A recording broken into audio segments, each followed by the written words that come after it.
News first ಲೈವ್ಗೆ ಸ್ವಾಗತ. ನಾನು ವಿಜಯ್ ವೀರಪ್ಪ. ಮೊದಲಿಗೆ ಹೆಡ್ಲೈನ್ಸ್. ಸಿಎಂ ಪತ್ನಿ ಸೈಟ್ ವಾಪಸ್ ಕೊಟ್ಟರು, ತನಿಖೆ ಮುಂದುವರಿಕೆ. ಲೋಕಾಯುಕ್ತ ಕಚೇರಿಯಲ್ಲಿ ಮೂಡ ವಿಚಾರಣೆ ಶುರು. ಎಸ್ಪಿ ಉದೇಶ್, ಡಿವೈಎಸ್ಪಿ ಮಾಲ್ತೇಶ್ ನೇತೃತ್ವದಲ್ಲಿ ದೂರುದಾರ ಸ್ನೇಹಮಯಿ ಕೃಷ್ಣ ಎನ್ಕ್ವೈರಿ. ಹಂತ ಹಂತವಾಗಿ ವಿಚಾರಣೆ ನಡೆಸಲಿರುವ ಅಧಿಕಾರಿಗಳು. ಮೂಡಾದ ಅಧಿಕಾರಿಗಳಿಗೂ ಲೋಕಾಯುಕ್ತ ನೋಟಿಸ್ ಜಾರಿ.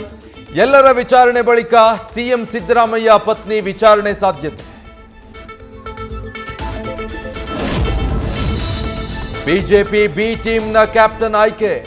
ಅರವಿಂದ ಲಿಂಬಾವಳಿ ಭಿನ್ನಮತೀಯರ ನಾಯಕ. ಒಮ್ಮತದ ಮೇಲೆ ಆಯ್ಕೆ ಮಾಡಿಕೊಂಡ ಅಸಮಾಧಾನಿತರು.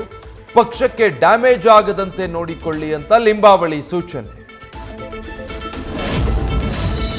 13 ವರ್ಷಗಳ ಬಳಿಕ ಬಳ್ಳಾರಿಗೆ ರೆಡ್ಡಿಗಾರು ರೀಎಂಟ್ರಿ. ಸಂಡೂರು ಉಪಚುನಾವಣೆಗೆ ಜನಾರ್ದನ ರೆಡ್ಡಿ ದಾಳ ಉರುಳಿಸೋಕೆ ರೆಡಿ. ಮತ್ತೆ ಹಳೆ ಸಾಮ್ರಾಜ್ಯ ಸ್ಥಾಪಿಸ್ತಾರೆ ಅಂತ ವಿರೋಧಿಗಳಿಗೆ ಕಳವಳ. ಬಿಗ್ ಬಾಸ್ ಸ್ಪರ್ಧಿ ಉಗುರಿನ ಪೆಂಡೆಂಟ್ ಧರಿಸಿರುವ ಅನುಮಾನ. ಇವತ್ತು ಬಿಗ್ ಮನೆಗೆ ರಾಮಹಳ್ಳಿ ಅರಣ್ಯಾಧಿಕಾರಿಗಳ ಭೇಟಿ.